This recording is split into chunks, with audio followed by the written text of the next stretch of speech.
Such knowledge is called absolute knowledge by Buddhists because it does not rely on the discriminations, abstractions, and classifications of the intellect, which are always relative and approximate. It is, so we are told by Buddhists, the direct experience of undifferentiated, undivided, indeterminate suchness. Complete apprehension of this suchness is not only the core of Eastern mysticism, but is the central characteristic of all mystical experience. The fact, obvious from any reading of the newspapers, that humanity has not become much wiser over the past 2,000 years, in spite of a prodigious increase in rational knowledge, is ample evidence of the impossibility of communicating absolute knowledge by words. As Chuang Tzu said, if it could be talked about, everybody would have told their brother.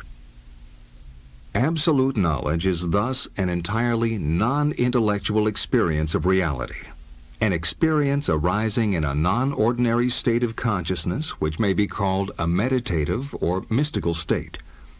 Although physicists are mainly concerned with rational knowledge and mystics with intuitive knowledge, both types of knowledge occur in both fields. Rational knowledge and rational activities certainly constitute the major part of scientific research, but they are not all there is to it. The rational part of research would, in fact, be useless if it were not complemented by the intuition that gives scientists new insights and makes them creative. These insights tend to come suddenly and, characteristically, not when sitting at a desk working out the equations. They come when relaxing, in the bath, during a walk in the woods, on the beach, etc.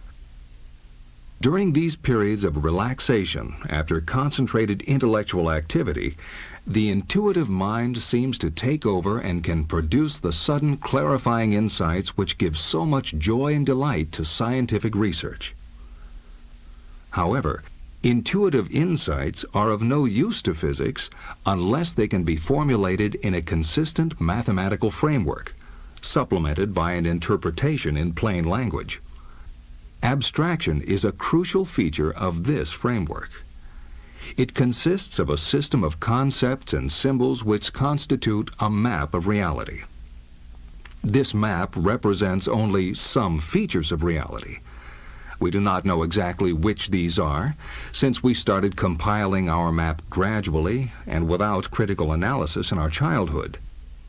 The words of our language are thus not clearly defined. They have several meanings, many of which pass only vaguely through our mind and remain largely in our subconscious when we hear a word. The inaccuracy and ambiguity of our language is essential for poets, who work largely with its subconscious layers and associations. On the other hand, science aims for clear definitions and unambiguous connections, and therefore it abstracts language further by limiting the meaning of its words and by standardizing its structure in accordance with the rules of logic. The ultimate abstraction takes place in mathematics, where words are replaced by symbols, and where the operations of connecting the symbols are rigorously defined.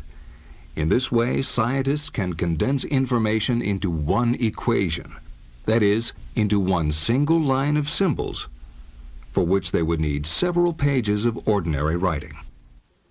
The scientific method of abstraction is very efficient and powerful, but we have to pay a price for it.